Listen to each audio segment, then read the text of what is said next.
De hecho, ya previamente he mencionado que el proceso que se ha seguido para elección de fiscal general no reúne los requisitos que exige la jurisprudencia constitucional y la Constitución.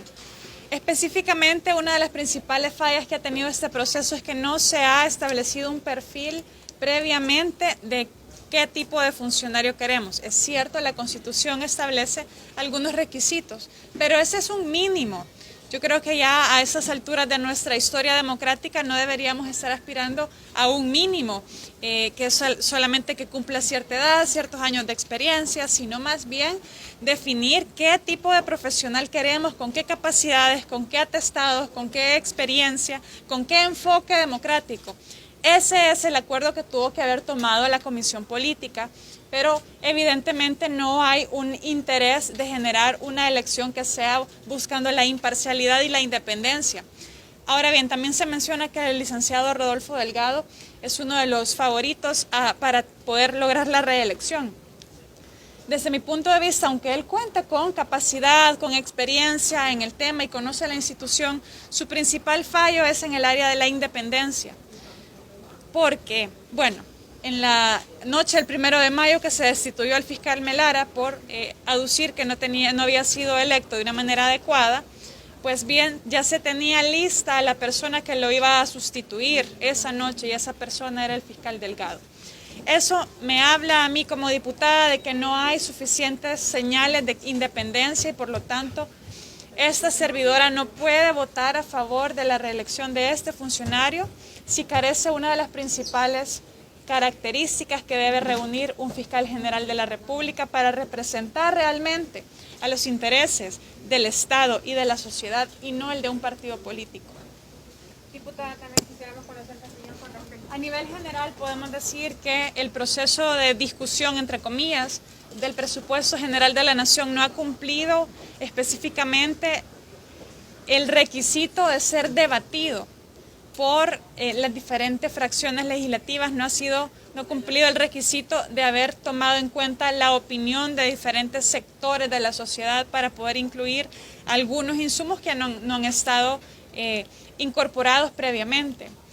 También vemos desde el análisis que hemos hecho como equipo de fracción que una de las principales fallas también del presupuesto es que está sobreestimando los ingresos y está prometiéndonos que se va a gastar menos de lo que se ha gastado en el año 2021. A mí me parece poco realista, lo primero, porque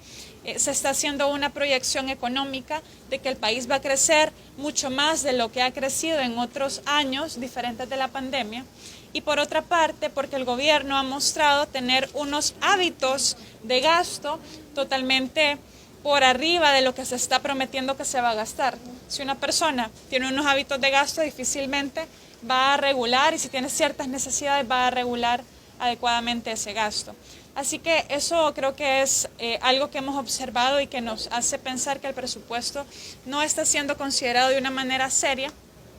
Y por otra parte, hay que decirlo, pueden cambiar el presupuesto en 2022 a su antojo, porque si bien se puede votar como esté en este año para el ejercicio 2022, esta Asamblea Legislativa, al tener la mayoría, el partido de gobierno, puede hacer y deshacer con el presupuesto lo que quiera. Y ahí es donde hemos visto que se ha perdido la posibilidad de poder hacer que la Asamblea Legislativa haga un control en la ejecución del presupuesto del ejercicio en curso. ¿Se puede aprobar el presupuesto teniendo una brecha fiscal? Porque tendrían que haber buscado ya el financiamiento. Ese tema es muy importante porque el presupuesto tiene una brecha, pero también tiene una brecha de la brecha. Es decir, hay un monto del presupuesto que se establece que no está financiado, entonces que se va a pedir financiamiento para ello, o ya se tiene financiamiento para ello, pero hay un monto que es de 400 millones y pico, ¿verdad?, de dinero, que no se tiene una fuente de financiamiento establecida y por lo tanto aparejado al proyecto de presupuesto, y es algo que no se ha tocado, no se ha mencionado, pero ahí está porque lo presentó el ministro de Hacienda al mismo tiempo que el proyecto de presupuesto, una solicitud de autorización por justamente alrededor de 400 millones, un poco más, en títulos. Entonces eso es importante porque ese presupuesto no solo está desfinanciado, sino que la parte desfinanciada aún no está completamente autorizado cómo se va a cubrir. Así que es preocupante porque cada vez más, y esto tampoco lo dicen los ministros que vienen a entrevistarse o que vienen a exponer en la comisión y que solo los felicitan, tampoco dicen que el gasto mayor que vamos a tener este año no es en salud, sino que es en pagar la deuda.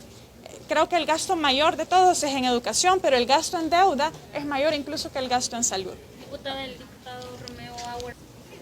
Lo que existe en la Comisión de Justicia y Derechos Humanos es un acuerdo de trabajar una ley de justicia transicional que estaría generando, en teoría, las condiciones para poder darle acceso a la verdad y a la justicia a las víctimas de las violaciones de derechos humanos en el marco del conflicto armado. Muchas de esas violaciones a derechos humanos implican desapariciones de personas de parte del Estado, desapariciones forzadas. El tema de los desaparecidos por la violencia actual es un tema que no se ha tocado. De hecho, se propuso que se empezara a estudiar también y no se ha tocado el tema. Creo que es importante avanzar en un tema de la justicia transicional porque va a generar las condiciones para un sistema de justicia más fuerte, para poder conocer las desapariciones del pasado y las actuales, que al final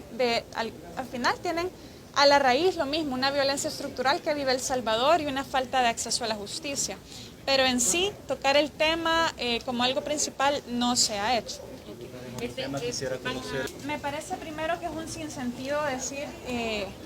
que la culpa lo tienen los periodistas. Es que los que deben estar sometidos al escrutinio público y responder las preguntas y asumir responsabilidad son los funcionarios públicos que han sido señalados de una manera seria de parte del gobierno de Estados Unidos y sus agencias y no los periodistas por replicar información que es de dominio público. Entonces, más bien me parece que es de alguna manera un ataque a la libertad de prensa y a la libertad de información y a la libertad de la sociedad de estar enterados de lo que acontece. Si no fuera por medio de la prensa no nos daríamos cuenta de manera amplia y masiva que estos funcionarios del actual gobierno han sido señalados gravemente por actos de corrupción durante la emergencia sanitaria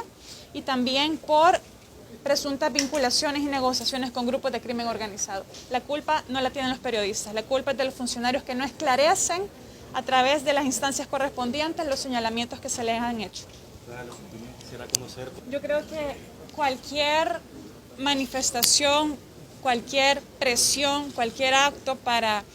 intimidar a un miembro del órgano judicial, a un juez o a una jueza, puede catalogarse como un ataque a la independencia judicial y por lo cual deberían activarse las instancias correspondientes y deberían también darse las alarmas a nivel internacional, específicamente con el relator para la libertad de jueces, la independencia de jueces y abogados, porque no puede ser que estemos diciendo que vivimos en una democracia y un Estado de Derecho, pero quienes son encargados de aplicar la ley según su propio criterio y bajo su propia responsabilidad, que son los jueces, sufran este tipo de acosos, independientemente de cuál vaya a ser la resolución que den. Pero justamente esa es la idea, que los jueces sean probos, que los jueces sean independientes y que no estén sometidos a presiones políticas.